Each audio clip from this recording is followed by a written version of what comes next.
Hurmatli obunachilar, navbatdagi traktorimizni obzoriga o'tamiz. Oskar mini traktori ko'rishingiz mumkin.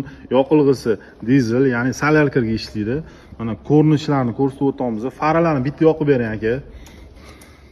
Mana faralari ham juda ham ideal, avarinkalari ham bor, pavorotlari ham bor, ko'rishingiz mumkin.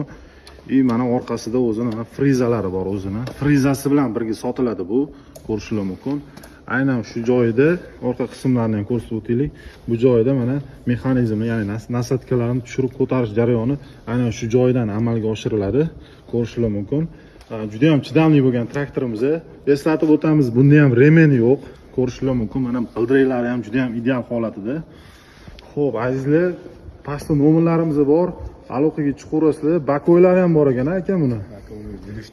Go'sht litrlari ham bor ekan buni mana. Tablolarni qaranglar, juda ham ideal.